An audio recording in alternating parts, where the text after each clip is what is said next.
Except there's two of us. We're both named Brian. Brian's in the basement. Hi, everyone, Hello. and welcome back to Brian's in the basement. It's been a hot minute. Yeah, a hot minute. When was our last one? I want to say a few months ago. Definitely. Yeah, I don't even know if we've done one this semester.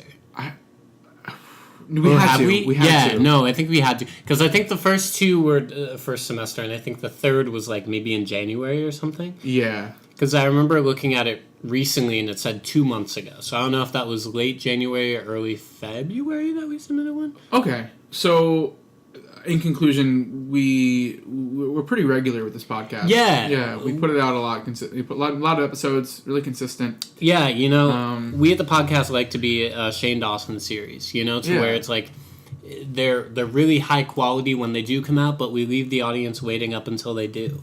Exactly. Yeah. Much like a certain movie. That has just come out, or a certain series, rather. And it keeps people waiting with anticipation. Universe. I think this is our 4th episode of Brian's in the Basement. Correct. And we are going to spend it reviewing the 4th Avengers movie, Avengers Endgame. So... Are you a mall cop? Because that segue is... Hey, listen, I'm no Paul Blart, but... Yeah, no, Avengers Endgame, basically, like, we can almost, I mean, I don't want to say it, but I'm going to say it. Yeah. Like, we kind of have to give it up to the movie for us even doing this episode. Yeah, no. I'm not saying we would have never done another one, we probably would have. Right. But wouldn't have been this soon. I think this gave us the perfect excuse to do another one. Because I think other movies, we saw Venom, we were like, sure, we'll talk about it in the podcast. Or yeah. We watched... I don't know, Big Mouth, we were like, yeah, whatever, we'll talk about it. But this is like, oh man, we have to talk about it. It's not even like we've been talking about it in the week since we've seen the movie. And like, watching videos, like, honestly, everything. Like 80% of our conversations have just been Avengers related. Oh, 100%. Like, we'll be sitting on the couch talking about something like that has nothing to do with Avengers, and then without even segueing, I'll just be like, remember that scene in Endgame? Yeah. And like... I've never seen a movie that I said this when I first saw it, but I say it now a full week after I saw it. I saw it a whole week ago now. Because it's Thursday. Whoa, I saw Thursday night opening night at the AMC. A movie has never like weighed on me this much after seeing it. Yeah. And I know that obviously there are movies that are like about true stories and have really serious subject matter and are very sad and very dark and like they can, you know, obviously can have that kind of effect on people and like, yes, I'm talking about a superhero movie. Yeah. But, not to be cliche, but, like, it's so much more than that. And, like, it's there's just so much to talk about. There's so much to dissect. Every single day I'm learning something new about the movie. Every single day I'm having a new opinion about the movie. I don't know. It's crazy because it truly is a culmination of, like, 10, now 11 today. 11 years of the Marvel Cinematic Universe. And when it was first... introduced to the world, it wasn't that yet. It was a Marvel movie, like known as Iron Man, and then Incredible Hulk. It's like another Marvel, and then they started building a universe the same way that a TV show isn't a show unless it like has a series to back it up, and like as the more and more episodes come out, the more it becomes a show. Like a mini series is like 6 or 8 episodes of something. Like this is 23 now movies. I walked into the first Iron Man, which came out 11 years ago today, which Brian was talking about. Yeah. I had not turned 10 yet. I was 9 years old because my birthday's in June, so I saw it in May of 2008. I was 9 years old, and on my 10th birthday, I took my friends to go see The Incredible Hulk with Edward Norton. Insane. And like just to think how much time has passed and how long we've been with these movies, like it you know, like, and again, like, superhero movies, they've gotten a bad rap. Yeah. I mean, obviously, like, look at the box office numbers. It seems like they're pretty popular and do pretty well. Yeah. But, and like... even with Black Panther, like, Oscar... Yeah, like, these are... For the people... If you like these films, like, they mean a lot to you. And, yeah. like, if you love these films, they mean that much more. And I don't know. Avengers Endgame, like, what are your initial thoughts? Spoiler free ish. Yeah, I can be because we know our viewers are waiting for this review with bated breath. Oh, absolutely! And, like they haven't checked out any other reviews. No, they've been waiting for us. So, I think for me, I was almost a late bloomer to Marvel, to where I think my first Marvel movie was Iron Man 3. What? And then I went back, yeah, and really? I think, yeah, I'm pretty sure. You grew up with Spider-Man, though. Right, oh, totally. Yeah, okay. And, like, I watched all the Spider-Man movies as they came out, but with, like, more the MCU, I was kind of late to the game. And so then I went and backtracked and watched all those movies, and so I had, like, So you didn't see the Avengers in theaters, the first Avengers? No, and so I kind of had to, like, go back and watch them with friends and like do all that stuff, and then I started like consistently watching all the MCU movies as they did come into theaters. Sure. And so going into Endgame, it wasn't even like I want to see this. It was almost like I need to see this, because it was just like that culmination, and I think Infinity War did a great job of putting all the characters on screen, and I think Endgame did a really great job of giving all those characters meaning on screen and kind of like giving them the opportunity to, whether it be kind of like wrap up their storyline or to introduce new ones and kind of like give them more depth.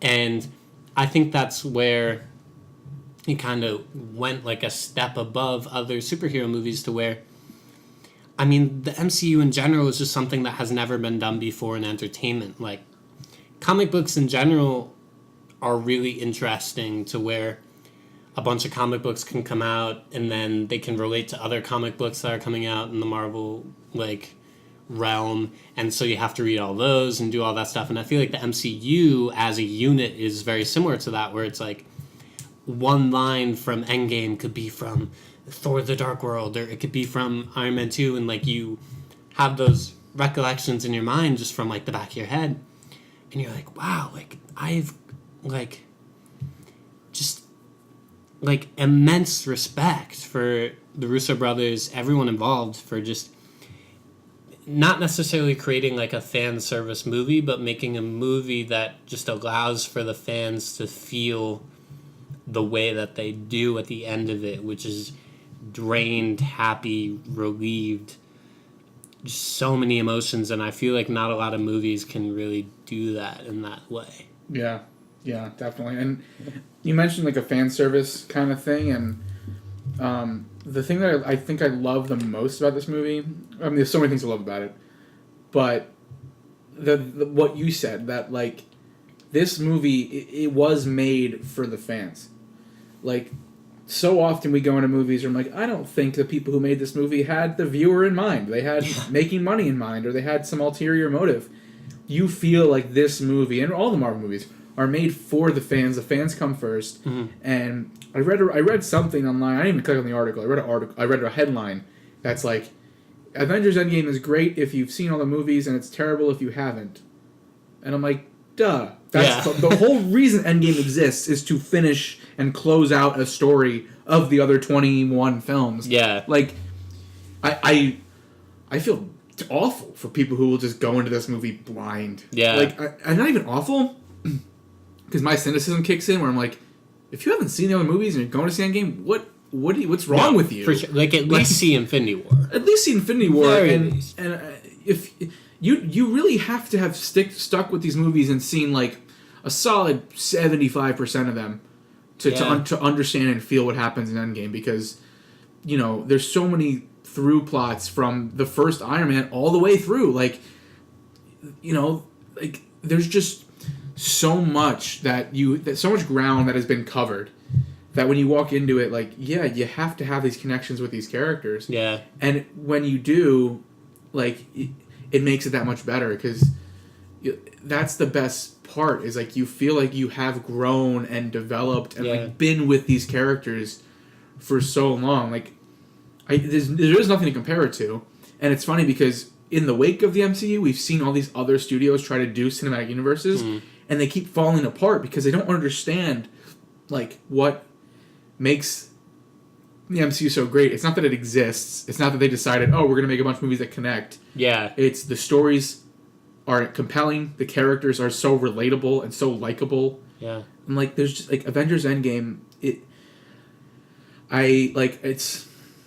It's so overwhelming, but it was amazing. Yeah. It was really amazing. And it's funny you say that about the universes. I think it's in a similar vein. It's like, I think it goes with saying a lot of things in like if you're seeking out a relationship, it's harder to find. Like if you're seeking out money, you don't necessarily come to it. But I think like with the differences between the MCU and like DC's universe and that monster universe that they tried to make, I think people go into a first movie being like, we're going to build this universe. And they put so much hype and so much effort into like, this movie is going to start this universe. And then it flops and it doesn't. And whereas Iron Man's like, we're just going to make this awesome, really cool movie that we're all passionate about. Yeah. And if it helps start a universe, cool. But we want to make this movie and like, that's what it's going to be about. Yeah, that's exactly it. I mean, again, the first Iron Man was just Jon Favreau wants to make an Iron Man movie. Yeah. I mean, obviously Kevin Feige was involved and obviously had big plans at the time, but they were just making that first Iron Man movie. And the first Iron Man movie, some MCU movies are guilty of it, but the first Iron Man movie isn't.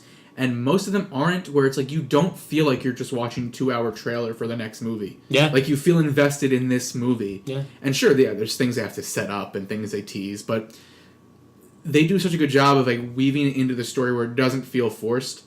And the best part about Endgame is there's none of that. Yeah. There's no teasing. It feels like the end. And I was really I do want to start talking spoilers. Yeah, go for it. If we can. This is a spoiler warning. If you haven't seen Avengers Endgame, why have you been listening for the last 12 minutes? Yeah. Also, like if you haven't seen it yet, you're probably not my friend. And what are you doing? Go see it. Yeah, go just do it. I mean, yeah, I'm sure you're waiting. We were waiting on our seal of approval. Yeah, exactly. But you've got it. And beat Avatar. That's all I got to do. Please beat Avatar. Yeah. Oh my gosh, please. Something I really did love about Endgame, which I was saying before, was like it feels like an ending. Yeah. And it was weird because going into it, I was like, yes, they're calling it Endgame. They're advertising it as the end. But I was always like, well, there's a Spider-Man movie coming out in 2 months. There's Guardians of the Galaxy 3. There's the Eternals. There's some things that have been announced. There's a lot of Disney Plus series that were announced. If you pay attention to movie news, like you'll know this stuff going into the movie. So I'm just like, sure, it's the end, but it's not really the end. And you know that if you follow this news and stuff, you follow the industry and you follow like the Marvel universe and what they announced and stuff, you know that the whole movie. And yet by the end of the movie, you're like, oh my god, this is it. This is the end. Like this is the end for a specific story. Like the first 22 movies, it was one giant story, and the story is over. There will be new stories. Yeah. But this story of Tony Stark, of Captain America, of putting together the Avengers and fighting this incredible threat from space, it's over. And it's just kind of a lot to take in, and but it earned that 3-hour runtime. Oh, like totally. It felt it like you. It didn't feel slow at all, and this is something I've heard from a lot of reviewers, but I'll repeat it. Each hour feels like a different movie. Yeah. Which I really liked. It was really interesting. And I don't even know where to start with unpacking spoilers, but I know. Do you have any way to go with this? I think the strange thing about this movie in general is that I think it's one of the first movies to where even though I've seen every trailer, I still feel like I was going in blind. Mm-hmm. And that was great. I love that. Like, insane. And I think just that alone deserves respect. And so going into this movie, I was like, okay, don't really know what this movie is about, but I know that's going to be good and that's going to have, like, all my favorite characters in it. 10 minutes into the movie, I'm like, I think I've seen, like, almost everything I saw from the trailers. Yeah. And I was like, whoa, like, where are we going? Like, and then it went for the head. It went for the head. And then they show up at Thanos' place. No, and I know. Yeah, like, right off the bat, like, the movie just starts. Oh my God. It just, like, the AMC, like, IMAX, like, poof, and then it just black screen, and then Hawkeye's, like, shooting with his children. Yeah. They're doing heroin. That was a really interesting choice there by Marvel. The movie just starts and, like, it doesn't let up. And, but I also, what I liked is, like, it doesn't let up, But the first hour, I loved it because this is what we talked about literally in another... I know we talked about it in a previous podcast of the trailer.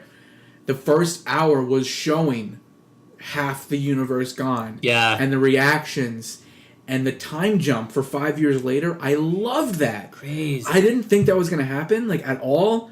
Like when they killed Thanos and they faded out into, like, the black screen. And then they said 5 years later. It was so cool because you're just like sitting there like, what? 5 seconds? 5 minutes? 5 days? 5 months? 5 years. And you go into it and you just see everyone's at their lowest point. Like, some people are taking it better than others. I did want to see more of like the general public's reaction. It really, you never go outside. You never lose track of an Avenger. The whole film is just the Avengers. You kind of just get that one scene where like Steve Rogers is in that support like, group. Therapy. Yeah, the support group. With I think Christopher Russo. I forget if it's Chris or Joe. Yeah. I don't know their names. I don't know who they are personally. Yeah. It was one of them playing a character, like, talking about how he went on a date with the guy, and they just started crying, like, because they were so emotionally broken by what happened. I just loved it so much. Yeah. I love what they did with Thor. I did too. People are so mad about, like, there's been so many controversies. Everyone's like, oh, they made, like, him being fat funny, but it's like, him being fat, yes, it's obviously played for jokes, but it's such a, like that's just a part of what he's gone through. He's in a depression. He is at the lowest point in his life. You're going to gain some pounds if you just drink beer all day. Like, and I think the thing with Thor is, like, even from the first movie, he was, like, too powerful. Yeah. And I think going up to Infinity War, it's like, this man, like, is the, like, this god that they have, like, built him up to be, and he's just, like, gotten stronger and stronger and stronger. And then to see him kill Thanos, and then all of a sudden he's at, like, this low point to where even in the first Thor, it's like he's this otherworldly being, and it's like, how can you, like, tear something like that down? And I feel like they did that, and he was, I think the way that Thor Ragnarok kind of flipped his character, and even with the haircut and all that stuff, I feel like he was, like, back to the beginning, like, his hair was long, he had the beard and all that stuff, but his spirit and everything was covering up all of this just, like, sadness and dread that he had. Yeah. It's crazy. It was very, very interesting. Yeah, I loved his whole arc. And when I first saw it, I was like, I thought he was through this. Like, I thought Thor Ragnarok was his, like, realization of his powers and his potential, and, like, but no, like, really, Thor Ragnarok, you go back and you watch that movie, it's like, he's never in any real danger. Yeah. He's always fully confident he's going to get out of this whole scenario. The biggest fight he has is with Hulk, and it's not even, like, a big thing. It's played for laughs. So this was, like, his real, like, he lost. He lost to, I mean, yes, he did lose Asgard in Ragnarok, but then he loses 50% of his people. He loses Loki for good. Like, he just, you can only take so many punches before it eventually breaks you. Yeah. And that's what we saw happen. And, Thor was one of my favorite parts of the movie. I never thought I'd love him. I saw the first 2 movies, and I was just like, he's fine. Yeah. But they really made you love Thor with Ragnarok, and then Infinity War, and now this movie. Like, I'm so excited to see. And I'm happy, because it doesn't seem like this is the end for Thor at all. Right. If anything, the one thing they do tease at the end is Thor with the Guardians of the Galaxy. Right. Which gets me so excited. Like, I feel like they play off each other so well. Oh my god. And the fact that, like, this whole movie, Thor was with Rocket Raccoon, I think even they play off each other really well too. So, and I think a lot of that just has to do with Chris Hemsworth, and I feel like if someone else had played him, he might not have been this, like, funny, charming, yet kind of, like, deeply emotionally, like, vulnerable character. And it's amazing how, like, perfectly casted these movies are. Like, there are movies I see where I'm like, this guy did not like, even in the worst Marvel movies, like, you don't doubt that these people are giving great performances and that they are their characters. Yeah. Like, you can't say that about other franchises. Like, and obviously I'm sure it definitely helps that Robert Downey Jr. was the first person to ever play Iron Man on screen. Yeah. Like, I'm sure it's easier for us to say this when, of course, like, Ben Affleck is not our Batman because there's been 15 people who've played Batman. Right. There's been 15 people who've played Superman. But it makes it even more special when you see, like, you know, getting away from Thor, like Robert Downey Jr. and Chris Evans, like, yes, they were the first real people to play these characters, but they gave such iconic performances that no one will ever be able to picture anyone else in those suits. Like, and which is why I hope they don't ever put anyone else. You know, I know, and I think they're going to be smart about it. Like, I don't want to see Iron Man ever again. Yeah, like I don't. And I think spoiler alert: Iron Man dies. Yeah. Oops. But I think, like, the thing with Iron Man, I think they almost even teased it in a way at the end of Endgame, is how, like, he had that moment to kind of, like, say goodbye in that hologram. And I think, like, ways to bring him back is through those holograms. But I don't think we'll ever see him as Iron Man ever again. I think we'll see Tony Stark again, maybe, like, for cameos. But I don't think we'll ever see Iron Man again. Yeah. And I think his daughter could eventually go on. I think that, like, someone else could, I don't know, but it's very interesting. Like, Pepper Potts could, I don't know. Yeah, we were talking about this before we started recording. Like, I think what Avengers Endgame does so well is it really does feel like Iron Man 4, Captain America 4, and Thor 4, or just 4. The 4. The 4. It feels like a sequel to all of those characters' arcs. Yeah.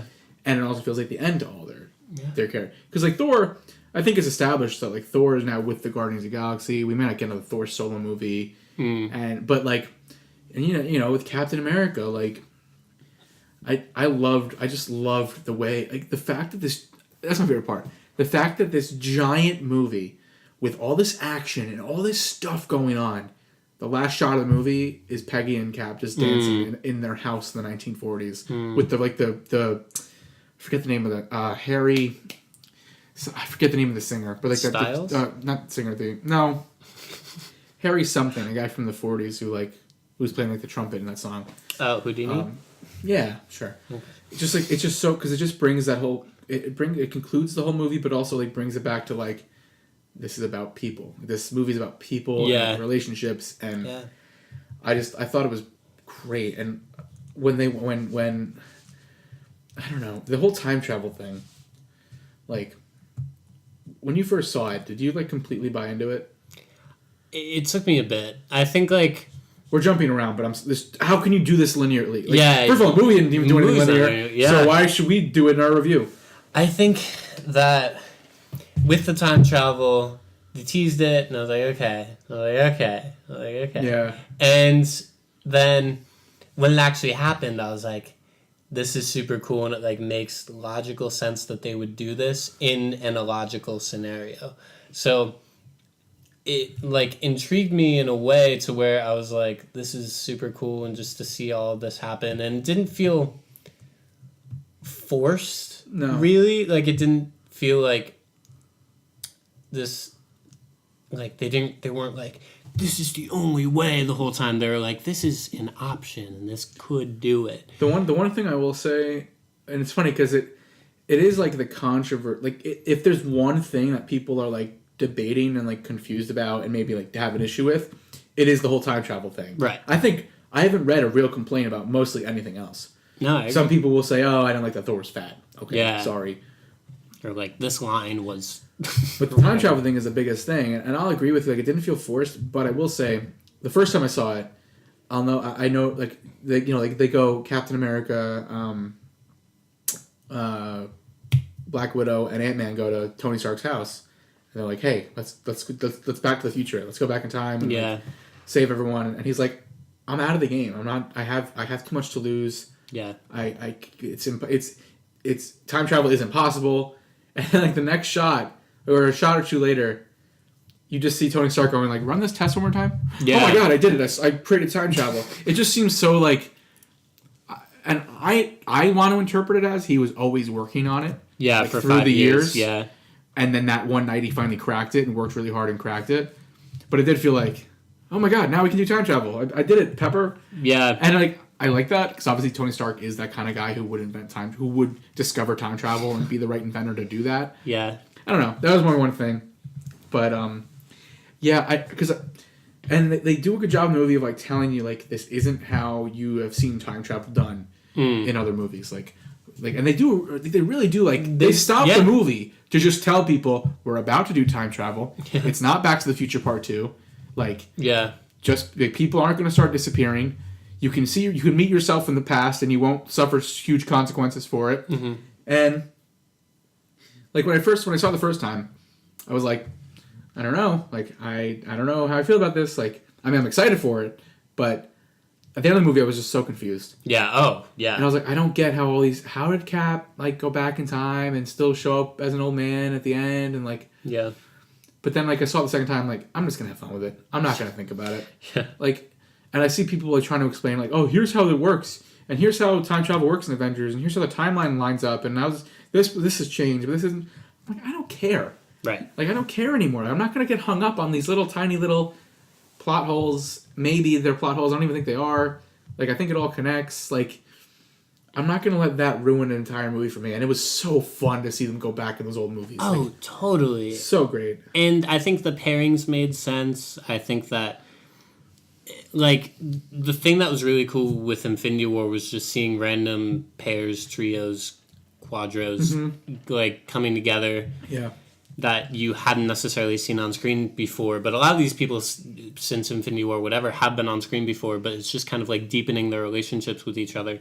And just to see how much of a part that Scott Lang and Ant-Man had in it was really, really cool, because I love anytime that Paul Rudd is on screen. I think he just brings such a specific voice and a very specific like delivery to his comedy as opposed to Chris Hemsworth or whatever. Yeah. And I think he just provides this like character that just hadn't really been in the movies before, and I feel like it's something that the movies needed, which was really cool.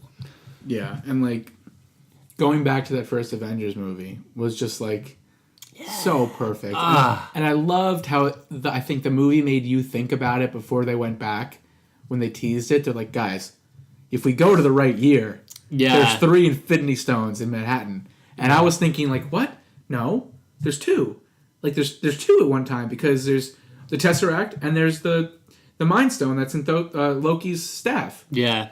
But then, like, the first shot, they show the Ancient One yeah, I know. At the Sanctum Sanctorum, like, taking down, like, the I forget the name of the army. Loki's army, basically. Yeah. And you're like, oh, right, because in the universe, they were always there. Yeah. Even though I'm like, did they not see something? And like back in 2012, they didn't say, "Oh, who's this other person helping us fight?" Like, yeah. And when Bruce Banner showed up, and then the Ancient One's like, he's at the hospital, like down that away, like performing surgery right now. Like, right. He isn't that Doctor Strange yet, and it's just so cool. And the cameos in this movie, and like the way that they brought in characters who you never would have thought linearly would have made sense in the movie, was just so refreshing. And you like were always surprised every like 5 minutes in this movie. Yeah, and like I'm a sucker for time. Like I love, like honestly, Back to the Future Part 2 is one of my favorite movies. Yeah, totally. There's something about the second one that makes me like,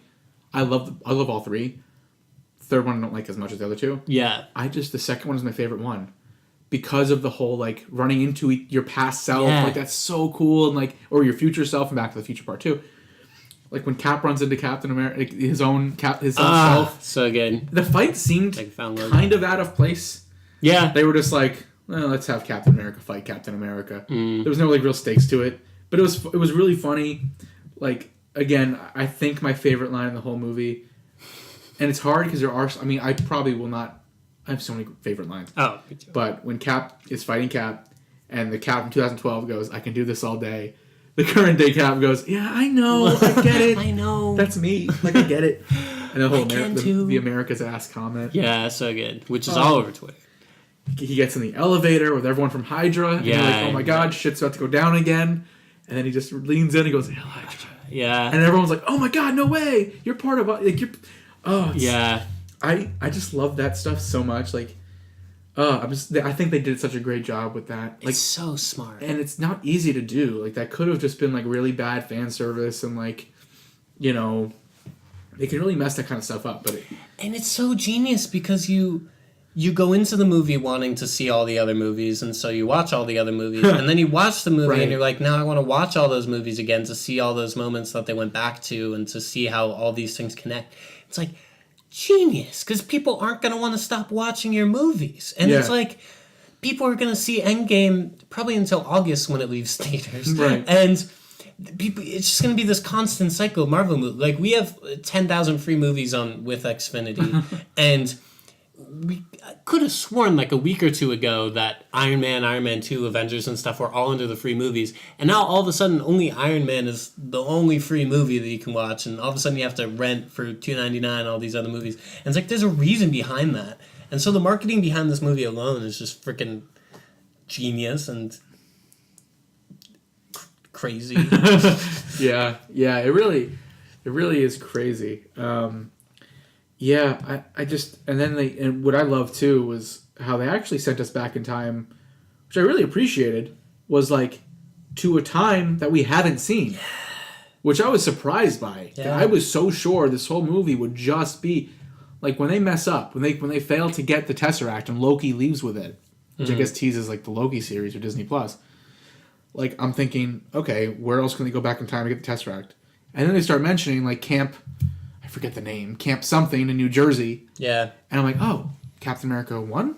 Like the training camp when Cap was like training because like the Tesseract was maybe there, and they're like, no, like, oh, I know where the Tesseract is. I know where the Tesseract is. I know where more Pym particles are. And they go back to 1970. Yeah. Which you would just never. I love that because like, obviously like, you know, you can say, oh my god, they just did fan service. They just did callbacks. They went back into their old movies. But that whole setting was a whole new setting. Yeah, no. Where Tony runs into his dad, Howard, and they have this like one last conversation, and like something like the conversation that Tony always wanted to have with him, and yeah, like I think the thing with, like, I was saying to Brian earlier, like, Infinity War was Thanos' movie, and the Endgame was Tony Stark's movie. Yeah, it's his movie. Literally, he's the main character, and I think that's where the audience was allowed to sympathize with him. Yeah. To where it's like, this is the main character.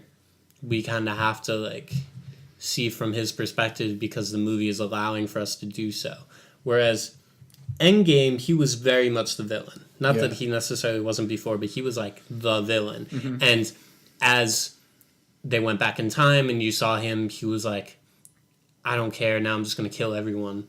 Yeah. And so you're like, okay, yeah, now screw you. We can recruit for Iron Man. Yeah, exactly. Yeah.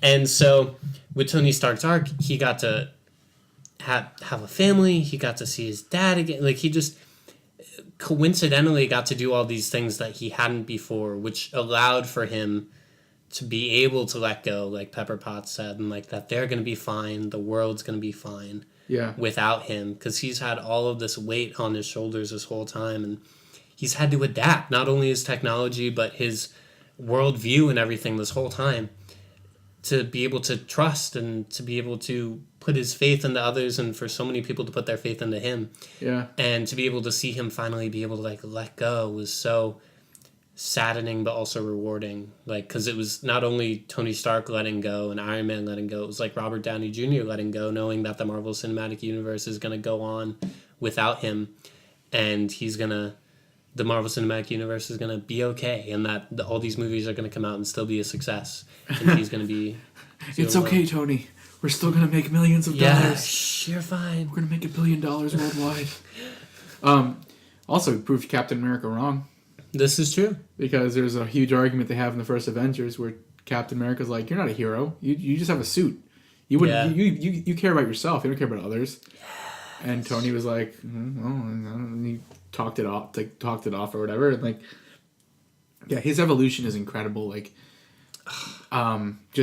we watched the first Iron Man recently before Endgame a couple weeks ago, and like, it almost feels like you're watching a completely different Tony Stark. You are. Yeah. And it feels like you're watching like a friend of yours do something really embarrassing. Yeah. So you're like, oh, you're better than that. We know you're better than that. Yeah, dude. But at the time, like, you don't know, and like, he's just this weapons builder, and like, I loved, like, Robert Downey Jr. I can't get over his performance. Oh my god.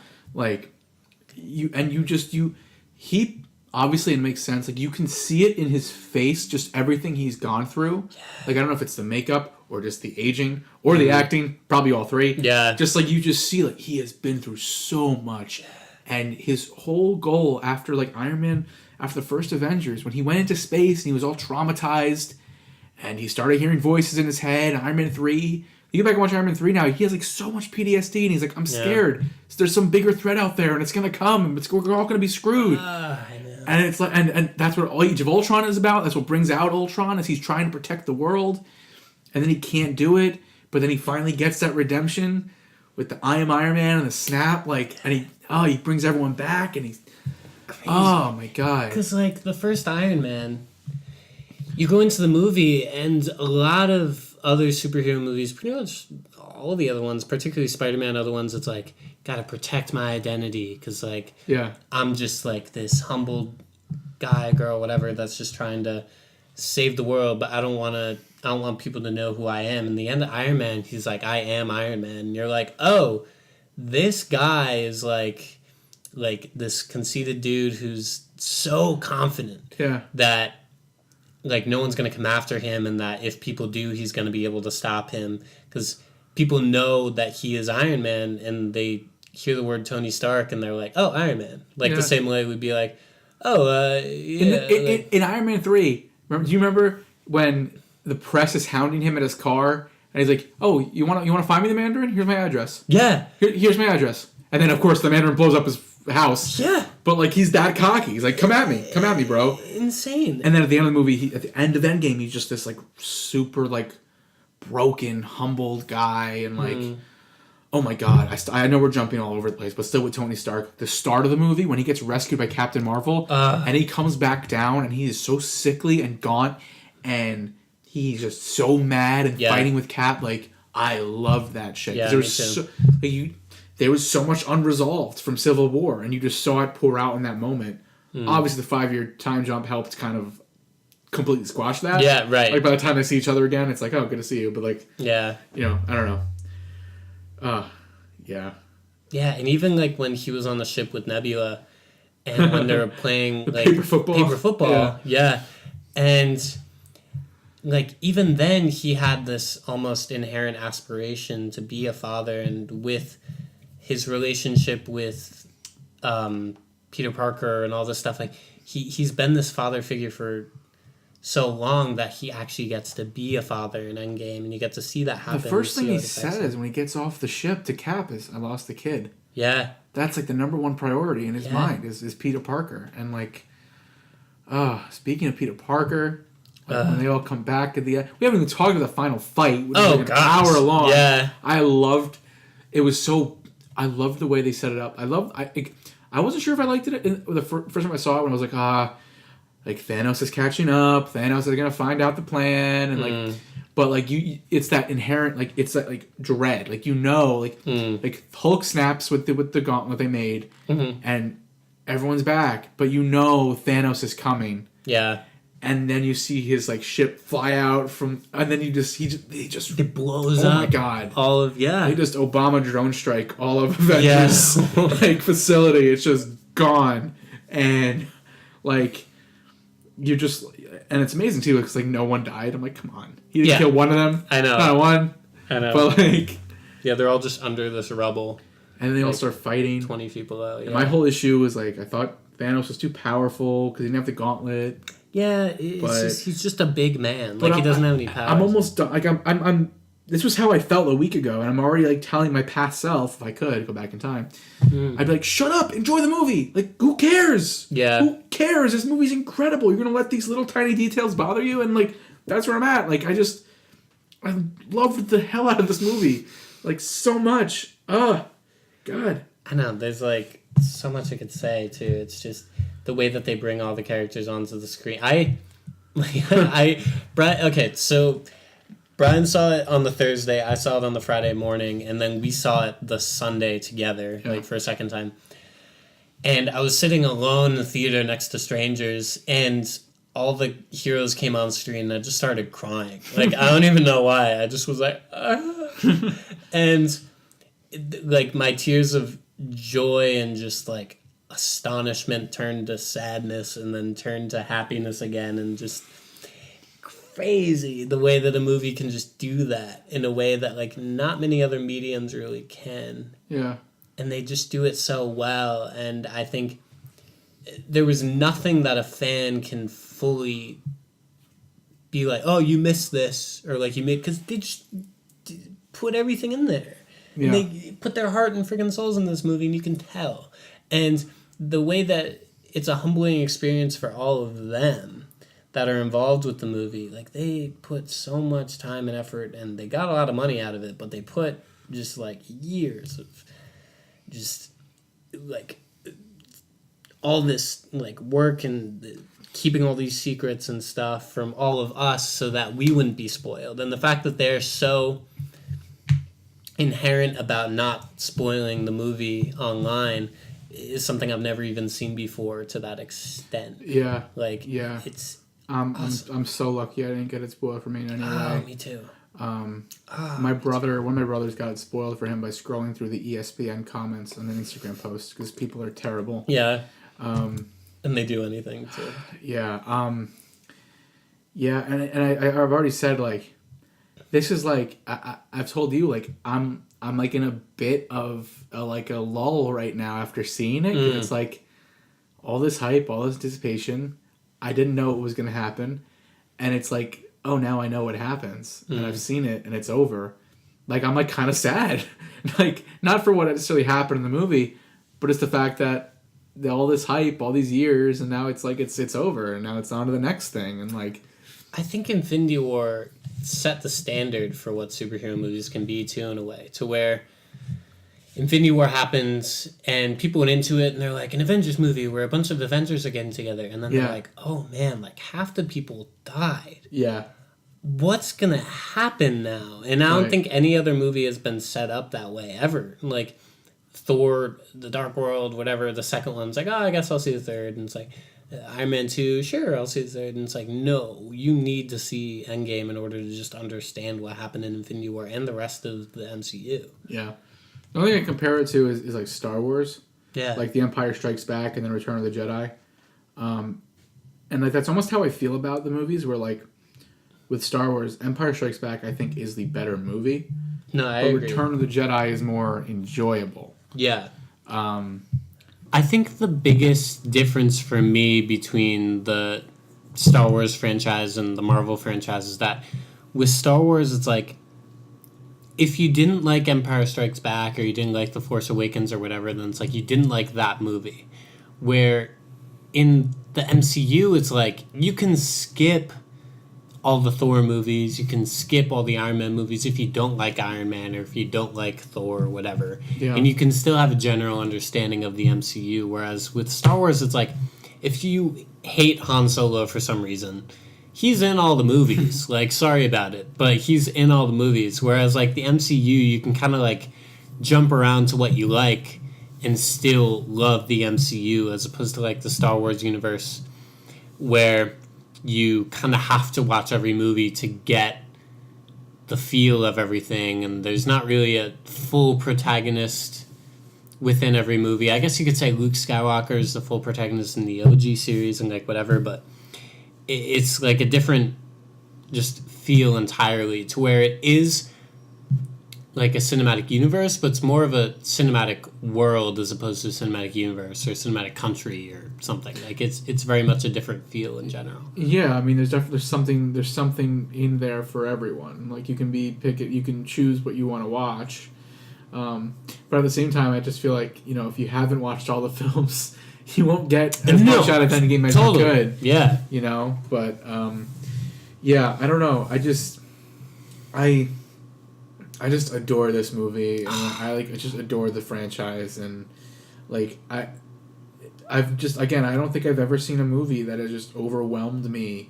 Yeah. The way that Endgame has, where again it's been a week since I've seen it, and I'm still trying to process it, and the best part too, it's for the first time, we mentioned this earlier, for the first time in the history of this series, there is no end credit scene, there is no true pointing of the direction of like, here's where we're going next. And that's like really intriguing to me. Like, because that was an issue I had with Infinity War, was where I walked out knowing, well, there's going to be Spider-Man 2, like there's going to be, of course all these characters are coming back, but you really felt a sense of like finality to like all of this by the end of the movie, and it just felt so earned, like all the choices they made, like to close out Tony's story and Captain America's story, and and Thanos too. I mean, Thanos went out with a bang, Yeah. It was kind of funny because again, it's like I felt bad because like they really weren't fighting the Thanos they fought in Infinity War, but which that was almost what made him more dangerous because like in Infinity War, like he wasn't this brutal guy trying to punch everyone to death. Like he was like, most of his scenes were like just dialogue where he was just talking to people and like, this is my plan, this is how I feel about it, this is why I think I'm right. And then this Thanos was just pure rage and just pure I want to destroy everyone. Like you said, like he is the villain and you're rooting against him. Not to say like people were rooting for Thanos in Infinity War, but I think there was definitely more sympathy towards him in Infinity War. And then Endgame, you're just like, no, don't catch up, don't figure it out, don't do that to Nebula. Like no, stop.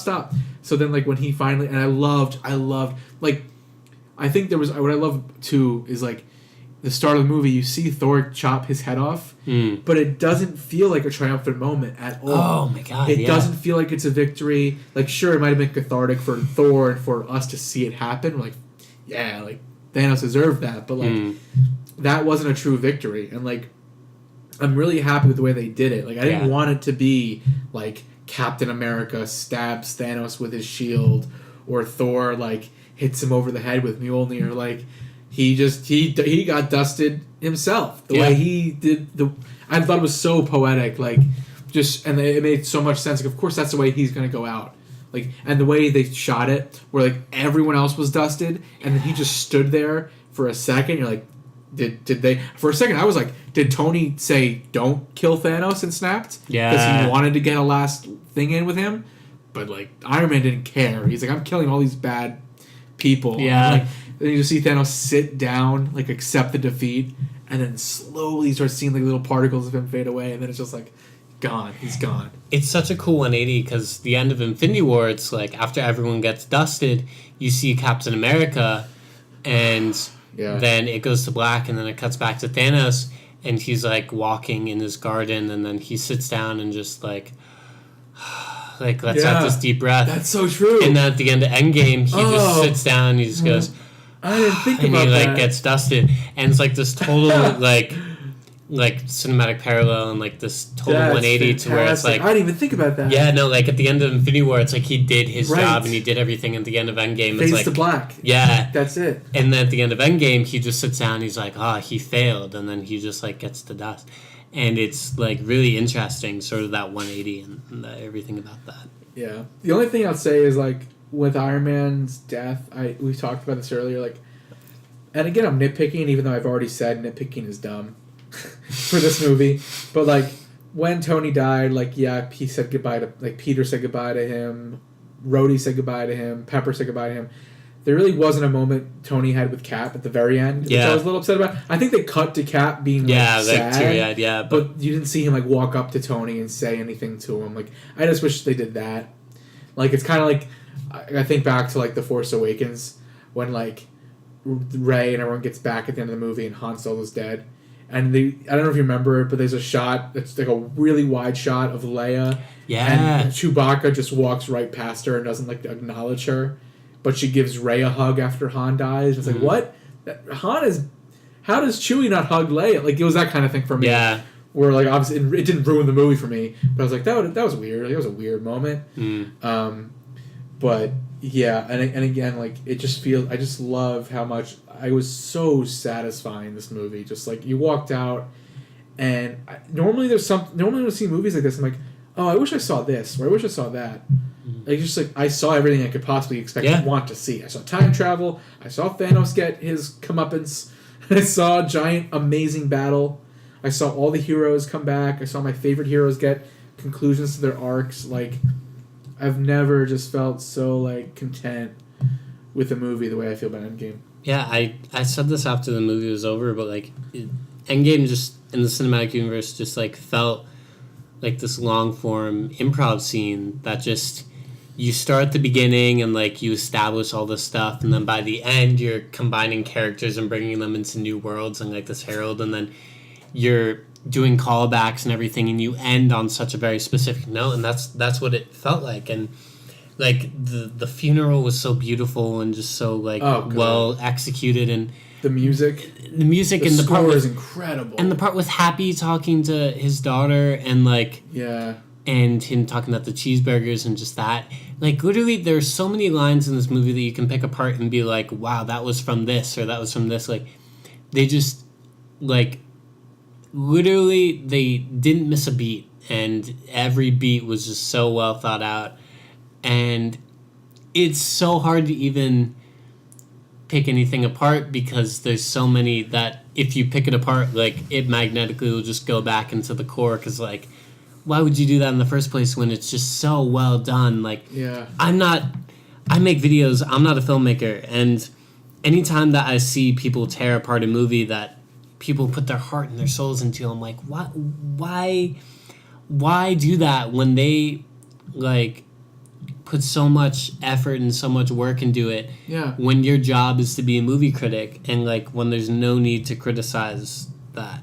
And like I get it if it's the Emoji Movie or if it's Troll 2 or whatever, but like when it's Endgame, it's like you can only just like respect and bow down to the Russo brothers, to Kevin Feige, to everyone who put years and years of trust and work and like just love into these movies that they have been not only fans of but a part of for so many years. And it's just something that will never happen again, and it's been such a privilege to be able to kind of like grow up in an era where this is what entertainment is becoming and will hopefully continue to be. I couldn't imagine, like, and again, like, yes, we grew up in it. We definitely grew up in it, but like, if I had told my 10-year-old self, like, who just got out of Iron Man, like, hey, you're gonna watch Robert Downey Jr. beat Tony Stark and Iron Man, you're gonna see like 15 more movies with Iron Man. Yeah. How's that sound?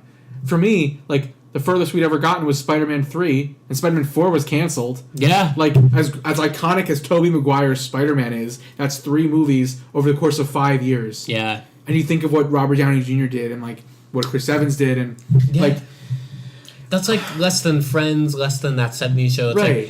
Like TV shows, you grow up with these characters, but it's the same show. Yeah. And MCU, you see these characters in like a bunch of different movies, a bunch of scenarios, and like taking on all these, and it's something you never see before on the big screen. And like no, and you were mentioning the Russo brothers and Kevin Feige, and it's like I never really watch commentary. I never really watch like commentary tracks or like I want to watch. I hope they do that. I hope the Russo brothers do one for this movie. They should. And I'm gonna watch it. And I think even the Infinity War and Endgame screenwriters are coming to Emerson in a couple weeks. I think we kind of have to go to that. Totally. I think we need to, as long as we're here and we have the time. I can't imagine, like, I want to be in the room and just see them write this script. Like, just see their creative process, and like, that's what I love. That's what I think, like, these movies, like, they don't feel like obviously they do feel like it. They have a giant budget. They don't feel like these cold corporate studio films. Like, I think Disney and even Marvel, like, gets a bad rep because they have such big studios and such big budgets that they're just making movies that are cookie cutter and are unoriginal and uninspired, and they're just trying to make money. Like, like, a movie like this, like, not that they would have, but hypothetically, like, they could have done whatever they wanted with Endgame. They knew they were going to make this much money. Like, they were going to make similar amounts of money whether the movie was good or not. I truly believe that. Yeah. And you can just tell they did everything they could to make this as satisfying, as well done, as polished as it could possibly be. And, I mean, again, like, it's weird to, like, say we've been reviewing this movie because we're just praising it. But it's not even a review. It's just, like, it's just how we feel about it. And, like, I feel awful for people who may have seen this movie and didn't enjoy it, but I don't know a single person who would. Like, totally. Who would see this movie and not like it and not? And you don't have to love it. And again, I was saying this earlier. I don't think it's a better film than Infinity War. Right. But I think, like, overall, like, how can you not feel fulfilled and, like, just so content with everything? Like, I think too it's crazy because in a world where streaming services and all this stuff put out these 10 episode shows like Stranger Things, and then you see shows with such success like This Is Us and Modern Family even all these years, and like you see them different director episode to episode, but the producers remain the same, and it's like the cast remains the same. And I think within the MCU, it's like the closest thing to a TV series that we can get on the big screen, because it's just like combining so many characters and giving them arcs and like allowing for them to grow throughout 10 plus years, which is longer than the majority of sitcoms and anything lasts. Yeah. And this is just so much like effort and just so much like love that goes into this. And the payoff is so much bigger when you get to watch these characters grow through multiple films. I mean, obviously a well-written film can stand on its own, and a well-written character can be great in just the 20 minutes of screen time they have in like a 2-hour movie. But like, you just think about like all these like iconic film characters like through history, and most of them like didn't get a sequel. Yeah. Like Scarface and like I'm blanking because I'm just back because I put myself in a tough spot to know a bunch of movie characters. Sure. But you know what I mean? There's those iconic movies that just there's only one of them, and yes, you love the characters, but it's like it's so hard to tell a full story of a character in one movie, in one 2-hour movie, in 1 hour, in one 90-minute movie. Like you don't get enough time, and especially with these movies, specifically superhero movies, like you don't get enough time to really get to know these guys. Like by the end of the movie, like an origin story movie, like by the end of like the first Iron Man, it's like, okay, I kind of get his deal, but like if I had just seen one if this whole series was just Iron Man 1 and like you never got to see what else happened after that, like, you know what I mean? There's just so much you can see from letting these characters breathe, letting these movies breathe, like not trying to cram everything into one movie. Like that's why like, I've never really felt that like these movies were cookie cutter or these movies were just teasing new movies. Like, and I think they had a right to tease future movies because it's like, yeah, we want to tell this story and we're not going to rush through it.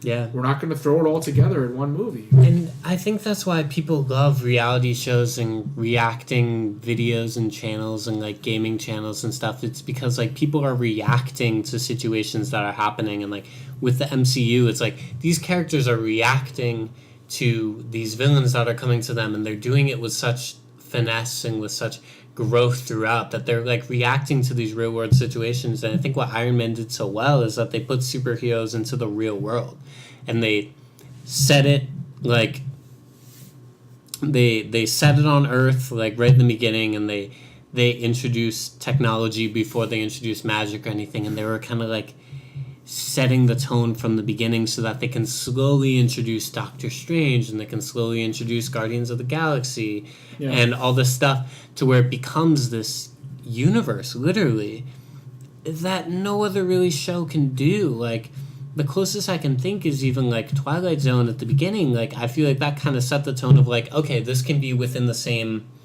zone or universe, if you will, but, like, totally different stories, whereas with the MCU, it's like you're combining characters, you're giving them arcs, you're like finding out how they play off each other, and it's just something that I never would have anticipated, like you said, 10 years ago, and it's something that people will anticipate 10 years from now, and it's something people have tried to replicate and they just cannot. And I think MCU just did such a beautiful and subtle job of setting the tone from the beginning to where they didn't need any praise from the beginning, but they earned their praise. They didn't ask for any when they put out Iron Man. They earned it when they got to Endgame. Yeah, definitely. We're coming up on like an hour for this podcast. If you're still listening, like, boy, you deserve a sticker. A scratch and sniff. Yeah, I mean, at least a scratch and sniff. Maybe 2 scratch and sniffs. Yeah, maybe a watermelon and then. I don't know. Any like final thoughts on Endgame? Not that we really do have final thoughts because we're going to be talking about this movie for the next 10 months. But I think if anything, it's inspiring to think that like people who just started as fans became the creators of it.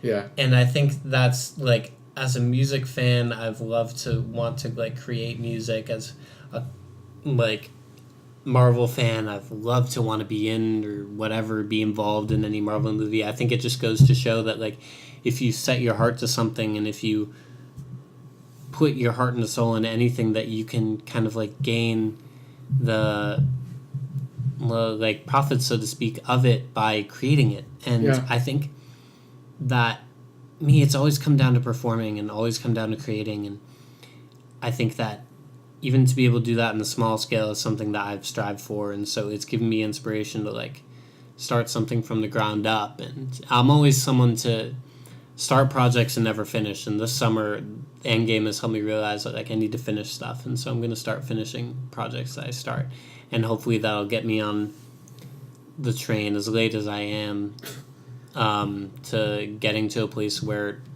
the Russo brothers could be, whether it be on a small scale or a big scale, to where I could like show a video I'm really proud of to a few of my friends, or a movie I'm really proud of to millions of fans.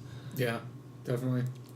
Yeah, I mean, it's just such a special thing to be a part of, and I know it sounds cheesy, but like you feel like you're a part of this. Like, it's an experience. It's a you truly feel connected to the fan base and to the creators and to the actors, and they you give them love and they give it right back. Like you can tell that like all these actors and the people and the Russo brothers, they love the fans. They love like the source material, and they love doing these movies. Like it just, nothing feels cheap, and like nothing feels like, again, like cold-hearted and like corporate and like cold. Like, it's set the bar really high, where it's like, and personally, this is how I kind of view it now, like because of the MCU, because of like Infinity War and Black Panther and Endgame, like when I see trailers for action movies now, I just don't really get excited. And I don't know, I don't mean to, I hope that's not like, I don't want to like discredit, I'm sure there are great action movies that don't exist inside the MCU, but it's like you can kind of now tell, like when you're watching a trailer for a movie as epic and as grand as Endgame, like when you see a trailer for like some just like one-off action movie with explosions and like jump cuts and stuff with like Dwayne "The Rock" Johnson, it's just like I don't feel the need to spend my time watching that, because like I've seen what the highest of high is, and it won't reach that bar. I don't know. That's just something I'm kind of grappling with, where it's like it's and not even as, I mean, to even compare it to a current, like going into Spider-Man Far From Home is going to be so weird, because like, the stakes are so low. Like, who's the villain? What's the threat? Spider-Man's going to live. Like, Nick Fury's back. Like, everything's fine. I don't know. It's just funny how, like, you'll go from, like, it's the end of the world to, like, Spider-Man's going on a field trip. Yeah. It's just, I don't know.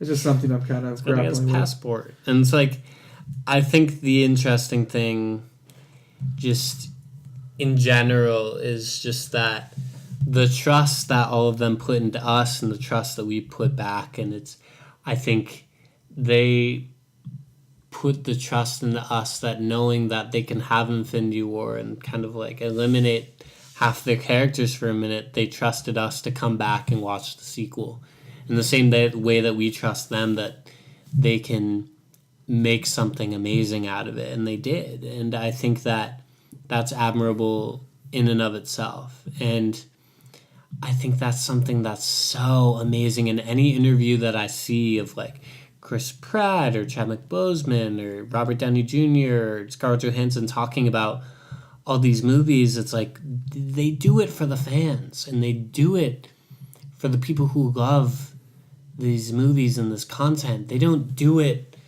for the money, or for, that's obviously a perk, and they do it for like the notoriety, and like anyone who's in a Marvel movie is like automatically an A-list actor or actress at this point.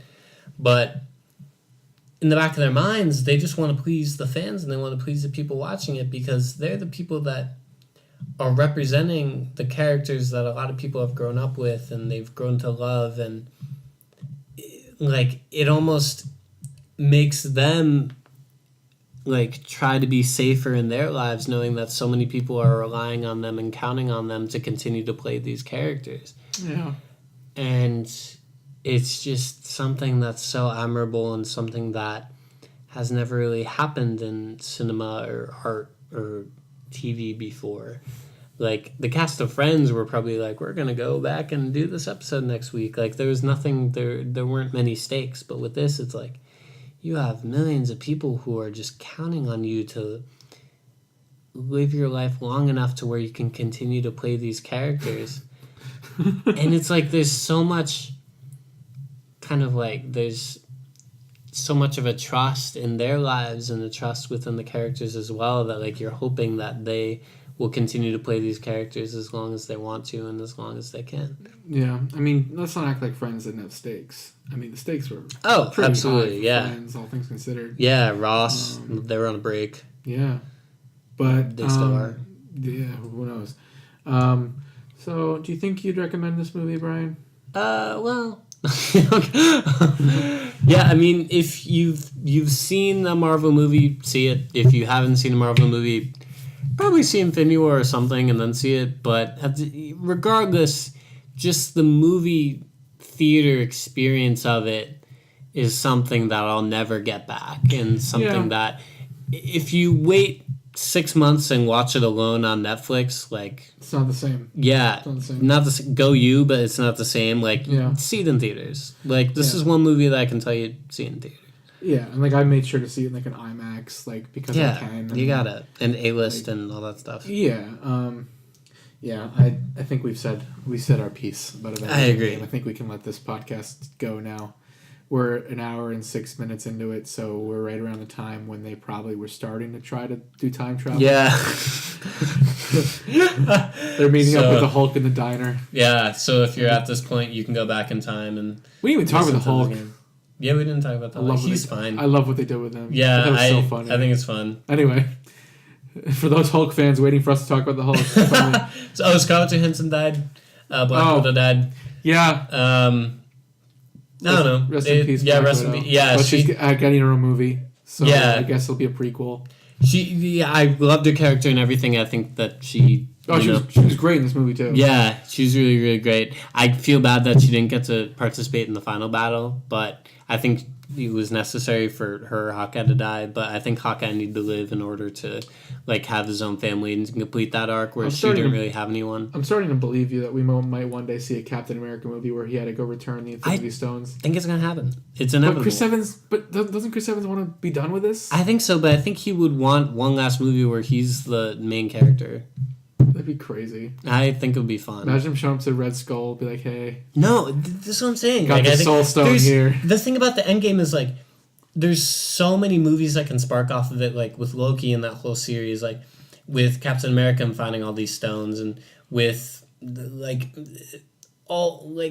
the 5 years that nothing was happening. I watched the heck out of a movie that with just Chris Evans like just chilling and like talking to people, like. That'd be so interesting. And so there's so many movies that can spark off of this, and I think this was just the flint that starts a fire of the next phase of the cinematic universe.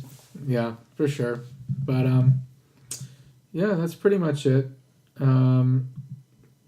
Thanks for listening. Yeah. We'll be back hopefully at some point soon. Yeah, we'll see. We're both in Boston this summer, so we are.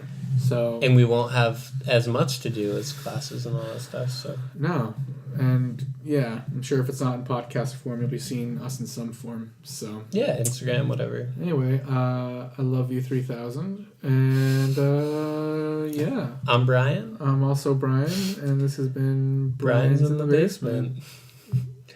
Bye. Bye.